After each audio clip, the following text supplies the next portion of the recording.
Queridos mestres, familiares e amigos aqui presentes, boa noite. Neste momento, me concederam 10 minutos para falar em nome de todos os formandos, a respeito de tudo o que passamos nesses 5 anos ou mais.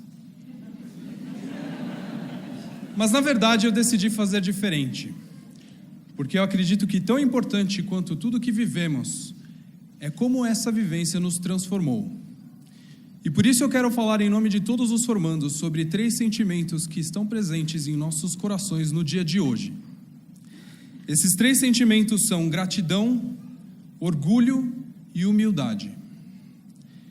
Quero começar por orgulho e humildade, 2 sentimentos tão antagônicos, tão divergentes, tão opostos. Como podem 2 sentimentos assim ocuparem nossos corações ao mesmo tempo? Para explicar isso, eu vou contar uma história que certa vez um homem sábio me contou. Diz essa história que 2 peças enormes de mármore foram levadas a um escultor. O escultor pegou a primeira peça e começou o seu trabalho. A primeira etapa do seu trabalho é cortar todo o excesso inútil, a sua escultura. Então, com seu martelo e sua talha, ele desferiu golpes fortíssimos para cortar pedaços grandes que não serviriam para a sua escultura. Ele bateu e talhou sem piedade naquele mármore, por dias, semanas, meses. Este primeiro mármore sentia uma dor imensa a cada golpe, uma dor horrível, uma dor excruciante. Passar por aquela situação era atormentador. Ele pensava: como pode esse homem ser tão impiedoso? Por que era tão malvado? Por que estava agredindo ele assim? E após fraquejar, esse primeiro mármore quebrou. O escultor então não teve outra opção senão fazer deste primeiro mármore vários blocos rústicos com os quais ele construiria uma escadaria. Chegou a vez do segundo mármore. O escultor começou o mesmo processo, primeiro cortando todo o excesso inútil. O segundo mármore sentiu as mesmas dores horríveis e excruciantes do primeiro. Passar por esse processo foi atormentador do mesmo jeito. Após vários meses, o escultor tinha deixado a silhueta do que queria esculpir. Então começou a esculpir os detalhes. Os golpes se tornaram mais fracos, porém mais frequentes. Portanto, o tormento era o mesmo. Mas esse segundo mármore aguentou com valentia. E quando tudo parecia ter terminado, após anos, como se não bastasse todo aquele sofrimento que o mármore havia suportado, ele ainda foi lixado e polido. Ao terminar, o segundo mármore havia se tornado, pelas mãos do escultor, uma bela estátua do rei. Um rei virtuoso e amado pelo seu povo. Este rei havia falecido e o escultor tinha sido incumbido de construir um memorial com esses 2 mármores ao rei. O escultor então juntou os blocos do primeiro mármore para fazer a escadaria do memorial. E ao topo da escadaria colocou a estátua que fez com o segundo mármore. As pessoas do reino inteiro passaram a frequentar esse memorial e todo dia se colocavam em filas. E cada um, por sua vez, subia a escadaria para se postar diante da estátua do rei e fazer uma solene reverência. Após certo tempo, o mármore da escadaria reclamou e gritou com o mármore da estátua: isso não é justo. Eu estou indignado. Eu não mereço tamanha injustiça. As pessoas vêm aqui todo dia para pisar em mim e reverenciar você. Eu não aceito tamanha injustiça. O segundo mármore, conduído da situação do seu amigo, respondeu: sinto muito pela sua condição de tamanho infortúnio, meu amigo, mas na verdade não há nada que eu possa fazer. Foi você mesmo que não aguentou ser esculpido e quebrou logo no início. Se tivesse aguentado como eu aguentei, talvez estivesse hoje aqui ao meu lado, recebendo as mesmas reverências. Senhores, neste momento eu peço para que olhem bem para cada um destes formandos, pois cada um deles hoje é uma bela estátua do segundo mármore. Pois por pelo menos 5 anos estamos sendo cortados, talhados, lixados e polidos pelos escultores da FESP. Olhem também para os nossos mestres, os escultores. Apesar de terem essa aparência de bonzinhos, e realmente o são, quando eles corrigem as provas, eles se transformam. Eles se tornam impiedosos, imparciais, com seus golpes, talhos e lixas. Cada ponto descontado por uma vírgula errada, ou porque faltou unidade na resposta, ou porque esquecemos o ponto de referência, o sistema de coordenadas, o diagrama de corpo livre, as 3 equações da estática, porque a calculadora estava em radianos, ou porque usamos errado a regra da mão direita, era a outra direita.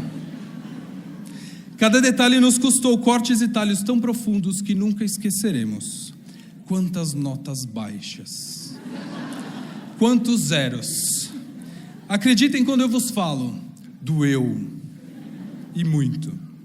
Nos custou várias madrugadas estudando, nos custou muitos finais de semana e datas comemorativas que poderíamos ter passado com nossas famílias e amigos.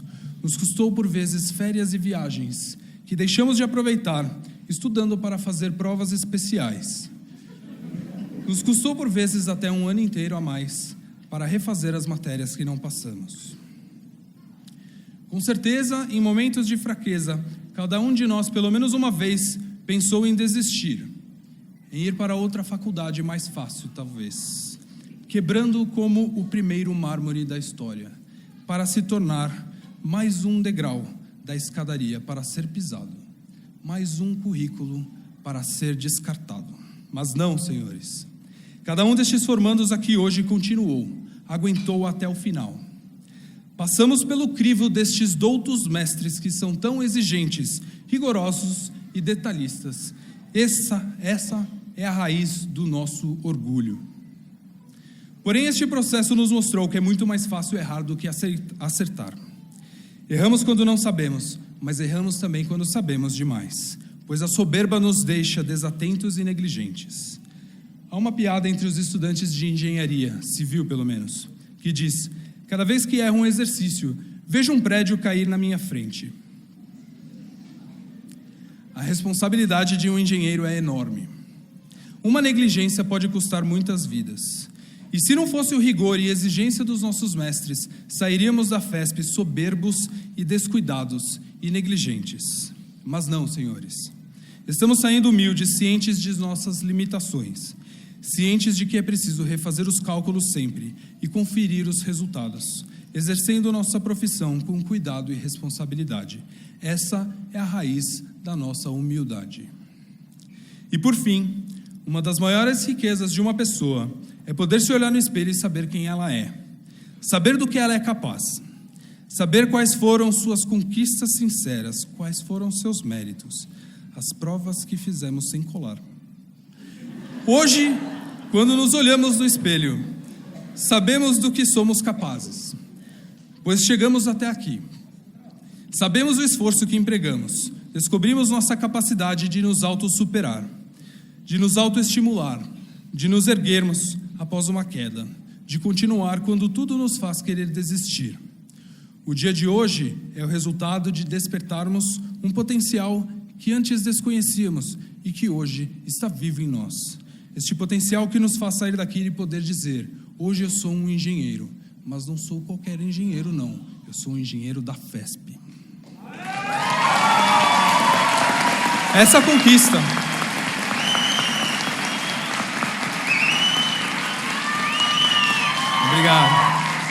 Essa conquista não veio fácil, veio através de muito sacrifício.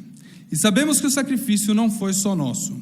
Vocês, pais, cônjuges, filhos, parentes e amigos, se sacrificaram também, acreditando em nós, torcendo por nós, nos trazendo conforto quando estávamos abatidos, sendo compreensivos quando não podíamos estar presentes, aguentando nosso temperamento nas semanas de provas. Sabemos que sem vocês nunca seríamos capazes de terminar essa faculdade. Essa é a raiz da nossa gratidão. Para finalizar, eu quero deixar um pequeno voto. formandos. Nosso caminho começa com as reticências de nossos antecessores, nossos mestres, que estão escrevendo suas histórias na engenharia há anos, imbuídos do espírito e da tradição da FESP, os quais podem ser resumidos em uma só palavra: excelência. E nós daremos qual continuidade a essas histórias?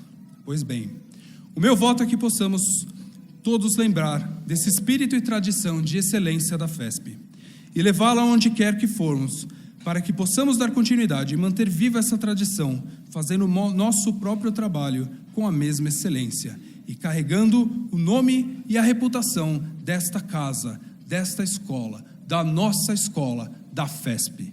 Muito obrigado. Boa noite.